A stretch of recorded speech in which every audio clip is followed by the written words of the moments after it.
तो अब हम आते हैं नुस्खे की तरफ। नुस्खा साधारण है।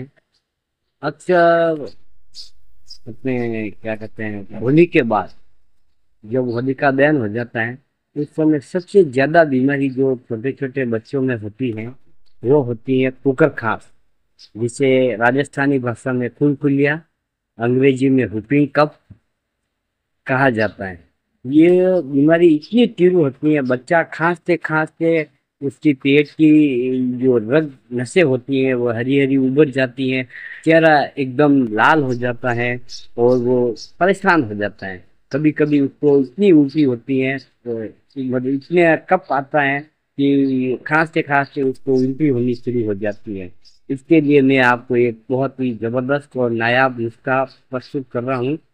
आप इस नुस्खे को बनाए और भगवान भोलेनाथ जी से प्रार्थना करें कि आप पूर्ण आरोग्यता की प्राप्ति करें और मुझे याद दुआओं में याद रखें। इस नुस्खे के लिए आपको क्या करना है, तीन चीजों की आवश्यकता होती है।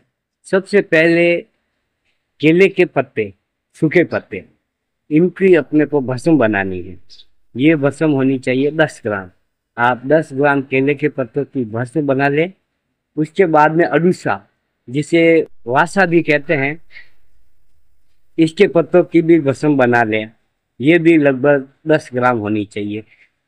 उसके बाद में मयूर चंद्रिका भस्म या मयूर पीठ भस्म, और इसको बनाने के लिए आपको क्या करना है, ये मोर के जो पंख पंख होते हैं उसके आगे का जो हिस्सा होता है इसको आप काट करके उसके आप राख या भस्म बना लो। ये भी 10 ग्राम होनी चाहिए। तो 10 ग्राम ये मयूरपीठ भस्म, तो 10 ग्राम अभिषेक की भस्म और 10 ग्राम केले के पत्तों की भस्म, इन तीनों भस्मों को आप किसी न घिसने वाली खरल में डाल दें और उसकी 6 घंटे तक आप लहसुन के रस में उसको घुटाई करें। जब ये रस ऑब्जर्व हो जाए फिर इसे सूखने के लिए रख दें। इसके बाद में 6 घंटे तक आप अदरक के रस में इसकी घुटाई करें।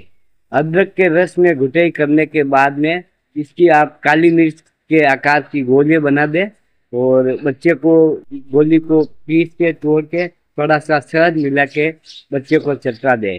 इससे मैं ये नहीं कहता कि एक ही दिन में कुकर खांसी सही हो जाएगी। आप नियमित 5 दिन तक इस दवा को दीजिए। कैसी भी हुपिंग कफ हो, कैसी भी कुकर खांसी हो, इससे निश्चित रूप से बच्चे को आराम मिलेगा।